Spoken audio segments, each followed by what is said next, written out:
Nah kebetulan di tahun 2013 saya baru berangkat ke Jakarta, bergabung di Mabes Polri dan di bagian logistik.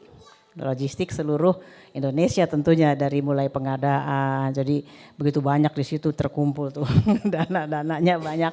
Itu tantangan besar, kita harus lebih kuat lagi. Nah kebetulan pada waktu itu kami memang belum berhijab. Jadi memang umek aja di Jakarta itu, macam-macam, tapi kan tidak sampai gol. Nah, kalau kita itu beruntung, rata-rata pimpinan-pimpinan itu berasal dari Jawa Timur. Nah, ini kesempatan bagi saya untuk bisa memberikan kontribusi terutama bagi poluan-poluan muslimah. Tentu dalam bentuk aturan. Jadi ada semacam surat keputusan harus ada dari Kapolri. Jadi yang ada di sana juga mentok terus, akhirnya saya ambil alih.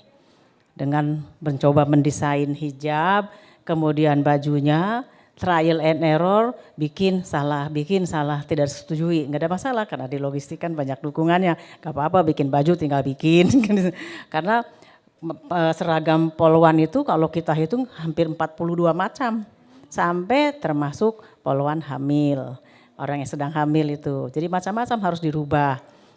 Yang tadinya 7/8 harus dirubah, harus panjang. Kemudian saya desain sebagai untuk seragam muslim yang di staf maupun di lapangan dengan contoh hijab yang memang bisa dipakai oleh semua kalangan. Maksudnya baik yang berada di staf maupun di operasional dan bagi siswa-siswa poluan muslimah.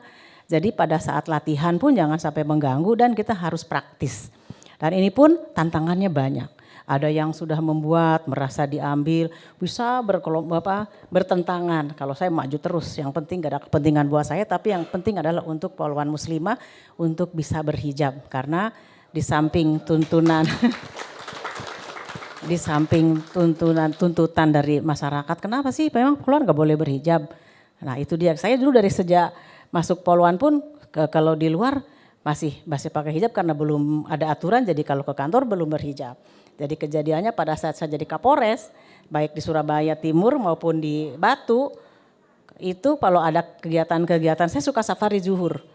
Saya dulu mengawali strategi safari zuhur itu, saya datang ke setiap masjid, saya tetap di kelompok muslimah untuk bisa memberikan ceramah Kamtibmas supaya masyarakat, itulah kesempatan yang baik sebetulnya. Nah jadi kalau enggak siap kadang-kadang bingung, akhirnya taplak meja jadi kerudung, cari sarung. Jadi begitu ada habaib dari Mekah, kan ada ke Batu, dipanggil, mana Kapolresnya? Wah belum berhijab, jadi mana sarung, mana taplak? Taplak jadi kerudung, ini dari situ selanjutnya selalu ada ada hijab, ada jaket, kemudian ya sarung itu penting, sarung itu sangat penting.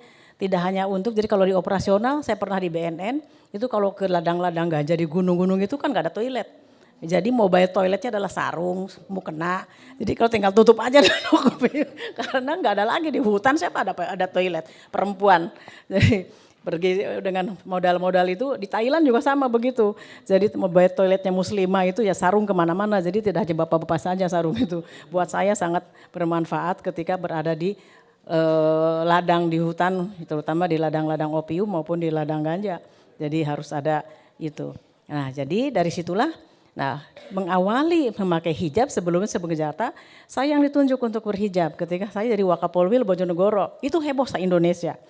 Jadi karena Pak Kapoldanya Pak Anton Wahrul Alam sudah menganjurkan, ayo berhijab. Minimal saya di depan Tuhan sudah menganjurkan pada staf saya yang muslimah untuk berhijab. Nah, dari situ saya sudah memakai, Wakapolri sudah memakai dalam satu malam membuat desain baju. Nah, tapi salah-salah dulu pakai rok, begitu ada banjir itu kan di kantor banjir tuh. Wah, loncat-loncat, untung di dalamnya pakai celana. Ayo jadi singsatin begini loncat karena banjir kan di kantor kan tinggi. Nah, itu heboh di Indonesia karena aturannya belum ada. Nah, dari situ berawal dari situ, begitu saya ke Jakarta saya niat, saya harus goal dengan surat keputusan Kapolri, harus ada surat perintah Kapolri untuk poluan berhijab. Akhirnya di tahun 2015 dua kali membuat desain itu, satu kali membuat desain, bapak-bapak malu-malu ketika poluan Padado itu mau bilang lama-lama dipanggil, Iwan sini katanya. Kayaknya cekak-cekak deh masih kelihatan. Oh iya juga ya karena baju yang lama, cuma diganti itu princess line namanya. Di belakang itu supaya nggak terlalu lebar kan, jadi pakai princess line namanya. Jadi nggak berbikin baru, hanya baju lama, kan tidak panjang kalau baju lama. Kasih belakang aja dijahit. Jadi ini begitu mereka bapak-bapak itu nggak takut, mau bilang mungkin nggak enak, akhirnya saya dipanggil. Katanya Iwan sini, kayaknya terlalu cekak masih pada kelihatan katanya gitu kan. Jadi kelihatan itunya katanya, apanya? Kelihatan itunya, iya apanya? Jadi saya bilang, udah pokoknya panjangin aja katanya. Oh iya, jadi saya lihat memang pendek, jadi baju asli itu pendek. Akhirnya saya membuat lagi satu kali lagi 42 macam dengan desain yang khusus, harus ada berapa 10 cm di bawah pinggul. Bajunya panjang sehingga lebih syar'i, minimal syar'i, dan hijab pun saya desainkan untuk sampai menutup dada. Kan ada ya di surat An-Nur itu, tutuplah leher dan dadamu, tutuplah selendangmu untuk menutupi leher dan dadamu. Nah minimal tertutup. Nah ini di sini akhirnya alhamdulillah atas ridho Allah dengan niat dan kita senantiasa menata hati untuk mendapatkan ridho Allah. Akhirnya disetujui sehingga adalah surat keputusan di tahun 2012 ini untuk polwan muslimah diperkenankan untuk memakai hijab dengan desain yang telah ditentukan. Alhamdulillah, mudah-mudahan ini adalah bermanfaat berkah bagi polwan muslimah yang sebelumnya menjadi kontroversi ini. Itu saja mungkin berbagi, mudah-mudahan apa yang disampaikan bisa bermanfaat untuk kita semua. Yang penting kita niat berbuat baik, menata hati untuk mendapatkan ridho dan berkah dari Allah SWT.